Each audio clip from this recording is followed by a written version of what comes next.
আসসালামু আলাইকুম। আজকে বাংলাদেশের খেলা আছিল আয়ারল্যান্ডের সাথে। আমরা সবে জানি হওয়ার কিছু নাই। আমরা যারা দেখছি খেলা বা যারা দেখছি না খেলা, তারা প্রত্যেকেই হতাশ হওয়ার খুব কারণ আছে। কারণ আয়ারল্যান্ড কদিন ধরে ক্রিকেট খেলে আর আমরা কদিন ধরে ক্রিকেট খেলি। টি-20তে একটা প্রবাদ বাক্য আছে যে আসলে যে কোনো দল যে কোনো সময় যে কোনো দল দাঁড়াইতে পারে। আমরা এই বিষয়টা যে সান্ত্বনা হিসেবে দইটা নিতাম পারি বা আমরা সান্ত্বনা পাইতাম পারি কথার মাধ্যমে যে টি-20 ক্রিকেটও ছোট দল বড় দল বলতে কোনো দল নাই, কিন্তু বাংলাদেশ সবসময় ছোট দল। কারণ বাংলাদেশ সবসময় আর আমরা কোনো সময় কোনোভাবেই ধারাবাহিক নাই। তো গত 2 দিন ধরেই যে বিষয়টা আলোচ্য বা আলোচনা হওয়ার যে ক্যাপ্টেনের কলের কোনো দায়িত্ব নাই, যে শামীম হোসেন ডে নেওয়া হয়েছে না। আমি কইলাম না যে শামীম হোসেন ডে এই ম্যাচে নিলই আমরা আসলে এই ম্যাচটা জিতিয়ে যে গেলাম নে বা আরো ভালো পারফর্ম করলাম নে।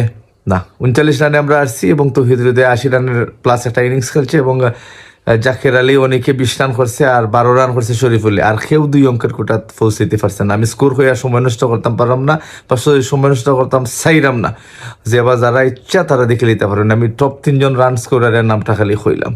তো আর বাকি সবাই ফেল হয়েছেন, যে মানে শামীম থাকলেও যে খুব ভালো হয়ে গেল না বা পারফর্ম করলো না এইরকম না।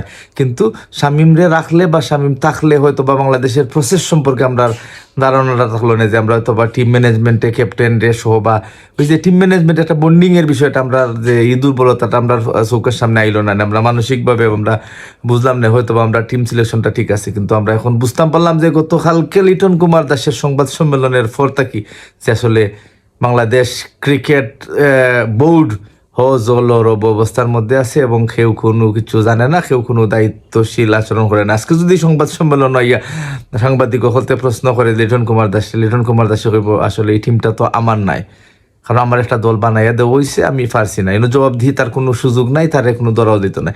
আপনারা অনেকের মনে থাকতে পারে যে 2009-10 সালও কিন্তু ওই যে প্রথম দিকে যখন সাকিব আল হাসান আইছিল, তখন সাকিব আল হাসান একটা দল দেওয়া হয়েছিল এবং হে হয়েছিল যে এই দলটা তো আসলে আমার নাই। কারণ ও কথাই বোঝা গেছে যে তার কোনো ইনপুট আসিল না এই দলের মধ্যে, তার কথার কোনো গ্রহণযোগ্যতা আসিল না। এখন যে দলের যে ক্যাপ্টেনের কোনো মানে কথার গুরুত্ব দেওয়া হয় না, এখন সেই জবাব দিয়ে করতে বাধ্য নাই বা তার জবাব দিয়ে করাই তো আমরা চাই না।